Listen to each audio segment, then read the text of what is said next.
Hello guys, life on റെക്കോർഡിൻ്റെ പുതിയൊരു വ്ളോഗിലോട്ട് എല്ലാവർക്കും സ്വാഗതം. അപ്പോൾ ഇന്ന് നേരം വെളുത്ത് ഞാൻ ഇങ്ങനെ കുളിച്ച് റെഡി ആയിട്ട് ഇരിക്കുക കേട്ടോ. ഇന്നൊരു സ്പെഷ്യൽ ഡേ ആണ് ഞങ്ങൾക്ക്. ആദ്യക്കുട്ടൻ്റെ 29ാമത്തെ ദിവസമാണ്. അപ്പം നമ്മളൊരു ചെറിയൊരു ചടങ്ങായിട്ടത് നടത്തുന്നുണ്ട് കേട്ടോ.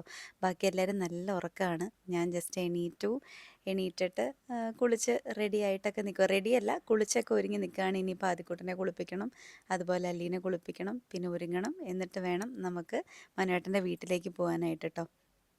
ഇനിയിപ്പോൾ ഓരോരുത്തരായിട്ട് വിളിച്ച് എണീപ്പിക്കണം. എന്തായാലും ആദ്യം ചെറുതായിട്ടൊന്ന് എണീറ്റ് വന്നതുകൊണ്ട് ഹലോ, കുളിക്കാം. കുറ്റാലും നമുക്ക് ഡ്രസ്സൊക്കെ മാറാം. ഡ്രസ്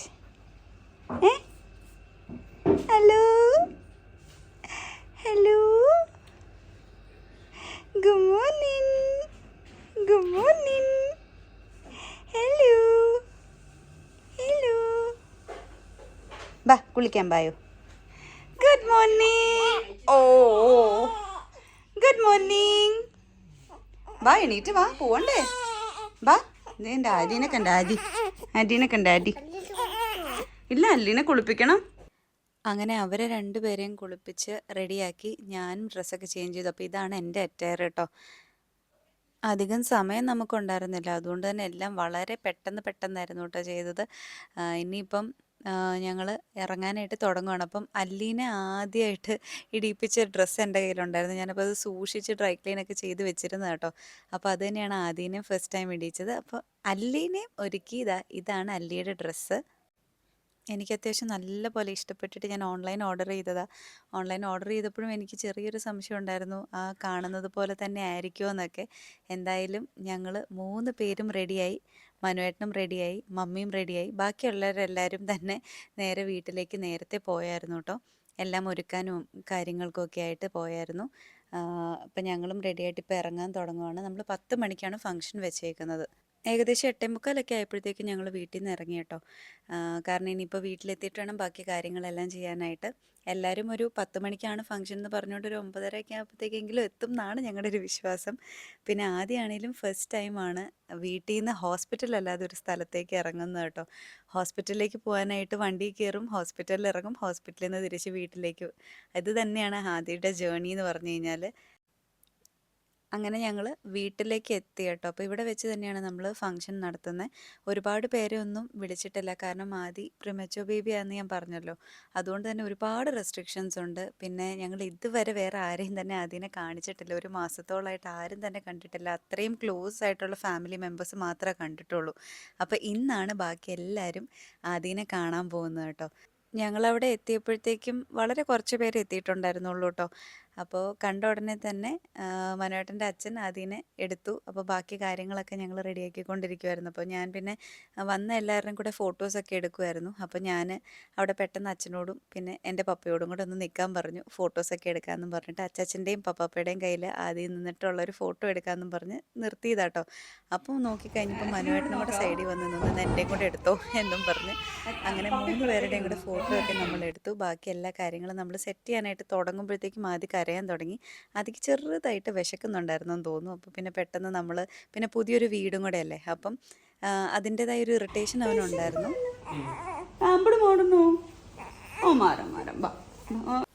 അങ്ങനെ ഓരോരുത്തരായിട്ട് പെട്ടെന്ന് തന്നെ എത്താൻ തുടങ്ങി കേട്ടോ.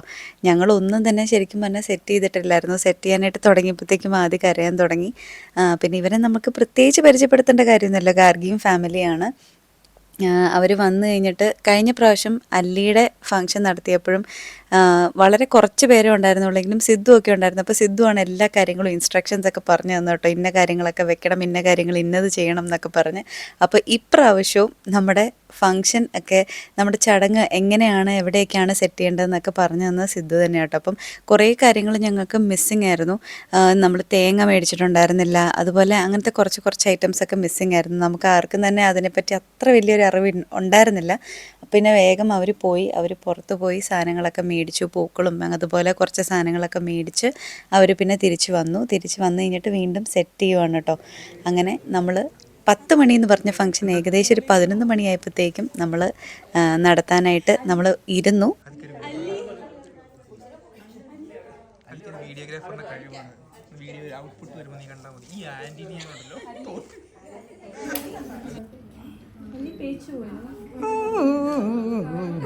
കൊരവേട്ടെ പട്ടി ഊരിട്ടോ ഊരിട്ടത് എല്ലാം ഇപ്പൊ തന്നെ എടുക്കും. അത് അതാണ് എനിക്ക് വേണ്ടതെന്നൊക്കെ.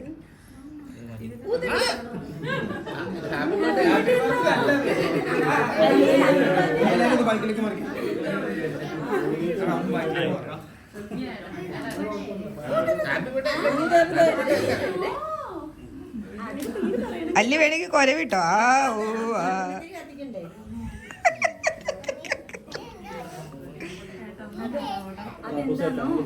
ഈ ഏട്ടന്റെ തല മാത്രമല്ല എന്റെ വീഡിയോയില്.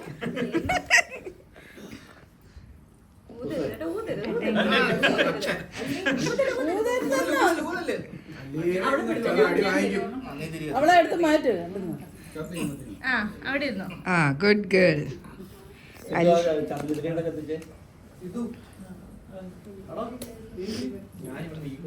ആ 3 ചന്ദനത്തിരി ഒരുമിച്ച് പിടിച്ചിട്ട് വിളക്ക് കാണിച്ചാൽ മതി. സിമ്പിൾ. ഞാനില്ലായിരുന്നെങ്കിലും. അതെ, ജന്മനാ ഞാനൊരു ബുദ്ധിജീവിയായി പോയി.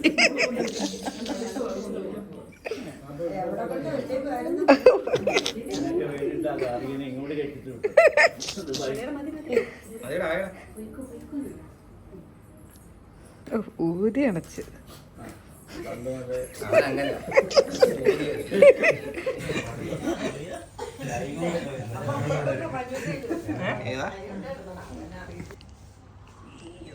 ആരും ഇനി വട്ടം വരില്ലേ?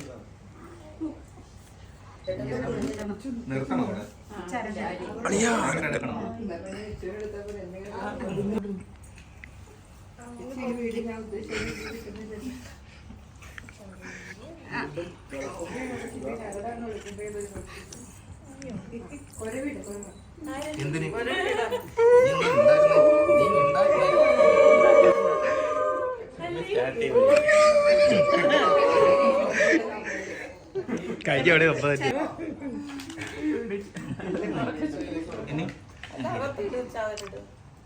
അത് കുഴപ്പമില്ല. പിന്നീട് ഇല്ല ഇല്ല ഇല്ല ഇല്ല. ഏതെങ്കിലും മൂന്ന്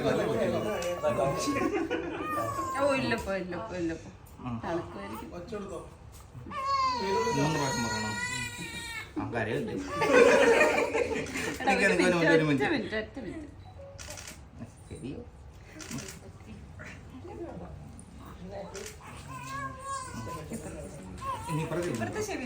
എന്റെ പേര് Ryan Manoj.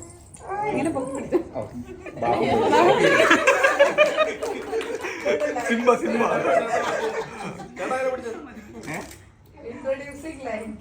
Lion King Simba.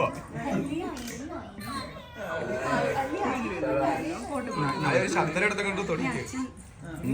അങ്ങനെ ആദിയുടെ ഒഫീഷ്യൽ നെയിം നമ്മൾ എല്ലാവരെയും അറിയിച്ചു. റയാൻ മനോജ് എന്നാണ് നമ്മൾ ഇട്ടത്. വീട്ടിൽ ആദി എന്നാണ് വിളിക്കുന്നത് കേട്ടോ. പിന്നെ നമ്മൾ ഓരോരോ ചടങ്ങുകളായിട്ട് ചെയ്യുമായിരുന്നു. മനുവേട്ടൻ്റെ അച്ഛൻ അരഞ്ഞാണം കുഞ്ഞിനിട്ടു. അതുപോലെ തള അമ്മയാണ് ഇട്ടത്. മനുവേട്ടൻ്റെ അമ്മയാണ് തള ഇട്ടത്. പപ്പ അവന് മാലയിട്ടു. അതുപോലെ തന്നെ മമ്മി അവന് വളയിട്ടു കേട്ടോ. ആ സമയമൊക്കെ ആയപ്പോഴത്തേക്കും ആദ്യം ഭയങ്കര കരച്ചില്ലായിരുന്നു. കാരണം ഈ പുകയെല്ലാം അടിക്കുന്നുണ്ട്. പിന്നെ ഇതുപോലെ ആൾക്കാരൊക്കെ വന്ന് നിന്നിട്ട് അവനൊരു സഫിക്കേഷൻ ഉണ്ടായിരുന്നെന്ന് തോന്നുന്നു. അവൻ ഭയങ്കര കരച്ചിലായിരുന്നു. കുഞ്ഞു നിർത്താതെ കരച്ചിലായിരുന്നു കേട്ടോ. ഒരു രക്ഷ ഉണ്ടായിരുന്നില്ല. ഇതെല്ലാം കഴിഞ്ഞപ്പോഴാണ് അല്ലി വന്നത്. അല്ലി ഒരു കുഞ്ഞു കരിവളയൊക്കെ ഇട്ട് ആദിക്ക് കൊടുത്തു കേട്ടോ. ഒരു രീതിയിലും അല്ലീനെ പിടിച്ചിരുത്താൻ നമുക്ക് പറ്റുന്നില്ലായിരുന്നു. നമ്മൾ മാക്സിമം ശ്രമിച്ചു അവിടെ ഒന്ന് ഇരുത്താനായിട്ട്, പക്ഷെ നടന്നില്ല.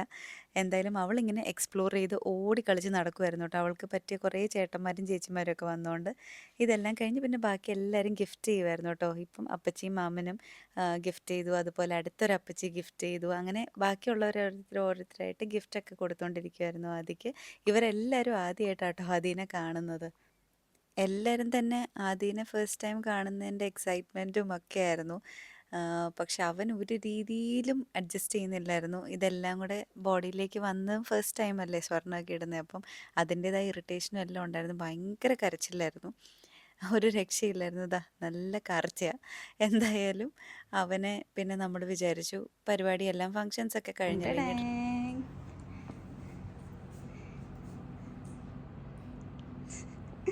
കാറി പൊളിച്ച് എൻ്റെ പൊന്നോ.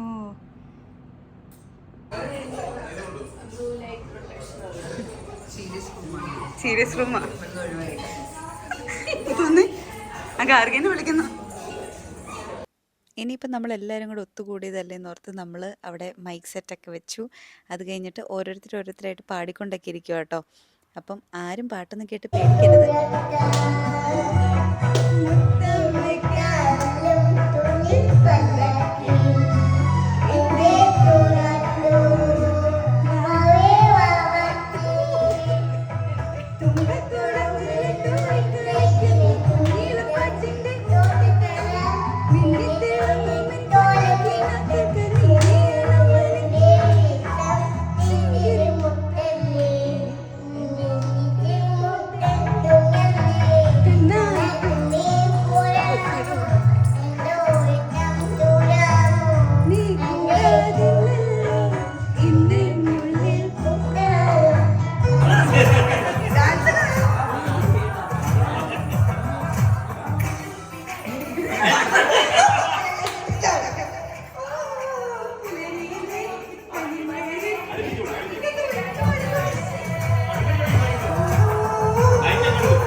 कहानी सुनो कहानी सुनो തിരുമിഴി തുറന്നു പവിഴമുന്തിരി പൊന്തിച്ചത് മാനത്തോ കയ്യാക്കടവത്തോ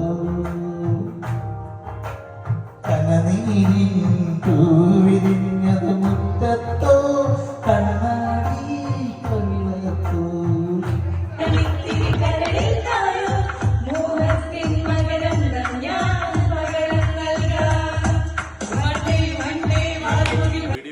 ഇളം മാതള മലരുകൾ വിരിയാൻ മുന്നിലെത്തും പുരുഷന്റെ കണ്ണ് കെട്ടി ഞൊടിക്കുള്ളിൽ പെണ്ണ് കെട്ടൽ നടത്തിക്കും സുറുമ നല്ല സുറുമ നല്ല സുറുമ. മറുനാട്ടിലും മലനാട്ടിലും പേരു കേട്ട സുറുമ. ഒരു കണ്ണു പോയ കിളവി സുറുമ കണ്ണിലെഴുതി. അങ്ങനെ ചെറിയ ചെറിയ കലാപരിപാടികളൊക്കെ കഴിഞ്ഞ് ഞങ്ങളിതാ സദ്യ വിളമ്പാനായിട്ട് തുടങ്ങി കേട്ടോ. അപ്പം നമ്മൾ സദ്യ പുറത്തുനിന്നായിരുന്നു ഓർഡർ ചെയ്തത്. സാധാരണ നമ്മൾ വീട്ടിൽ തന്നെ വെക്കുകയാണ് പതിവ്, ഓണത്തിനാണെങ്കിലും വിഷുവിനാണെങ്കിലും ഒക്കെ. പക്ഷേ ഇപ്രാവശ്യം ഞങ്ങൾ എല്ലാവരും പുറത്തുനിന്ന് ഓർഡർ ചെയ്യാമെന്ന് തീരുമാനിച്ചു. അങ്ങനെ നമ്മൾ റാവിസിൻ്റെ ടേസ്റ്റ് ഓഫ് ഇന്ത്യ എന്നാണ് നമ്മൾ സദ്യ എടുത്തിരുന്നത് കേട്ടോ. നല്ല സൂപ്പർ സദ്യയായിരുന്നു എന്ന് എല്ലാവരും പറഞ്ഞു. ഞങ്ങൾക്കും പേഴ്സണലി ഭയങ്കരമായിട്ട് ഇഷ്ടപ്പെട്ടു കേട്ടോ. അങ്ങനെ അല്ലിക്ക് എന്തായാലും അവിടെ ഒരു കുഞ്ഞു ചേച്ചീനെ കൂട്ട് കിട്ടിയതുകൊണ്ട് അല്ലി അവിടെ ഫുൾ ബിസി ആയിരുന്നു, ചേച്ചിയുടെ കൂടെ കളിക്കുകയൊക്കെ ആയിരുന്നു കേട്ടോ. ഓരോ സെറ്റായിട്ട് അങ്ങനെ നമ്മൾ 6 പേർക്ക് വെച്ചിട്ട് നമ്മൾ സദ്യ വിളമ്പി എല്ലാവരും തന്നെ എൻജോയ് ചെയ്ത് സദ്യ എല്ലാം കഴിക്കുന്നുണ്ടായിരുന്നു. അതിൻ്റെ ഇടയ്ക്ക് തമാശകളും കാര്യങ്ങളൊക്കെ നടക്കുന്നുണ്ട് അതിലേക്കൂടെ. പിന്നെ അതുപോലെ തന്നെ കലാപരിപാടികളും അതിലേക്കൂടെ നടക്കുന്നുണ്ട് കേട്ടോ. എല്ലാവരും പാട്ടും ഡാൻസും ഒക്കെ ആയിട്ട് നമ്മളെല്ലാവരും തന്നെ ബിസി ആയിരുന്നു. ഈ സദ്യയൊക്കെ കഴിഞ്ഞിട്ട് വേണം നമുക്കൊരു റീൽ എടുക്കാനെന്നൊക്കെ പറഞ്ഞ് ഞങ്ങളൊരു റീലൊക്കെ എടുത്തിട്ടുണ്ട്. ഞാൻ നേരത്തെ തന്നെ വീഡിയോ പോസ്റ്റ് ചെയ്തിട്ടുണ്ട് കേട്ടോ. എന്തായാലും അതൊന്ന് ഇനി അടുത്ത എന്തെങ്കിലും ഒരു ഫംഗ്ഷൻ വന്നു കഴിഞ്ഞാൽ അതൊന്ന് റീക്രിയേറ്റ് ചെയ്യണം എന്നൊക്കെ ആഗ്രഹമുണ്ട്. സദ്യ പെട്ടെന്ന് ഫിനിഷ് ചെയ്ത ആൾക്കാരെല്ലാവരും മെയിൻ ഹാളിലേക്ക് പോവുമായിരുന്നു കേട്ടോ. കാരണം അവിടെ പാട്ടും ബഹളവും ഒക്കെ ആയതുകൊണ്ട് എല്ലാവരും അത് എൻജോയ് ചെയ്യാൻ വേണ്ടിയിട്ട് എല്ലാവരും തന്നെ അവിടെ തന്നെയായിരുന്നു കേട്ടോ കൂടുതൽ നേരം. സദ്യ കഴിക്കാൻ വേണ്ടി ജസ്റ്റ് ഇവിടെ വരും, പെട്ടെന്ന് തന്നെ സദ്യ കഴിക്കും, നേരെ ഹാളിലേക്ക് പോകും. അങ്ങനെയായിരുന്നു. ബോയ്സ് നല്ല സപ്പോർട്ടായിരുന്നതുകൊണ്ട് തന്നെ പെട്ടെന്ന് കാര്യങ്ങളൊക്കെ നടന്നു കേട്ടോ. അവിടെ വിഷ്ണു ചേട്ടനും പിന്നെ അതുപോലെ തന്നെ എന്താ പറയുന്നത് സിദ്ധുവും ഒക്കെ നല്ല ഹെൽപ്പായിരുന്നു കേട്ടോ. അപ്പോൾ അതുകൊണ്ട് തന്നെ സദ്യ വിളമ്പാനൊക്കെ നല്ല അടിപൊളിയായിട്ട് പെട്ടെന്ന് കാര്യങ്ങൾ നടക്കുന്നുണ്ടായിരുന്നു. പിന്നെ ഏകദേശം എല്ലാവരും തന്നെ ഒന്ന് ഇച്ചിരി ഒന്ന് ടയേർഡ് ആവാൻ തുടങ്ങി. കാരണം സദ്യയൊക്കെ കഴിച്ച് കഴിയുമ്പോഴത്തേക്കും നമുക്ക് ചെറുതായിട്ടൊരു ടയേർഡ്നെസ് ഒക്കെ വരുമല്ലോ. അങ്ങനെ എല്ലാവരും കഴിച്ച് ലാസ്റ്റ് ഇരുന്ന ആൾക്കാരാണ് ഇതാ ഇവരൊക്കെ കേട്ടോ. മനുവേട്ടനൊക്കെ ലാസ്റ്റാണ് ഇരുന്നത്. അങ്ങനെ ഫുഡൊക്കെ കഴിച്ച് കഴിഞ്ഞ് ഇനി നമുക്ക് റീലൊക്കെ എടുക്കാമെന്നൊക്കെ പറഞ്ഞിരിക്കുമായിരുന്നു. അങ്ങനെ നമ്മുടെ റയാൻ മനോജിൻ്റെ 29ാമത്തെ ദിവസത്തെ ചടങ്ങ് വിചാരിച്ചതിലും ഭംഗിയായിട്ട് നടന്നു. അവിടെ വന്ന് അവനെ ബ്ലെസ് ചെയ്ത എല്ലാവർക്കും ഒരുപാട് താങ്ക് യു കേട്ടോ. അപ്പം ഞാൻ എന്നും പറയുന്ന പോലെ വീഡിയോ ഇഷ്ടപ്പെട്ട് കഴിഞ്ഞാൽ ലൈക്ക് ചെയ്യുക, ഷെയർ ചെയ്യുക, സബ്സ്ക്രൈബ് ചെയ്യുക. പിന്നെ തൊട്ടടുത്തുള്ള ബെല്ലൈക്കണും കൂടെ ഒന്ന് ടിങ് ടിങ്. അപ്പം പുതിയൊരു വീഡിയോ ആയിട്ട് കാണാം, പുതിയൊരു വ്ളോഗായിട്ട് കാണാം. അതുവരെ ബായ്.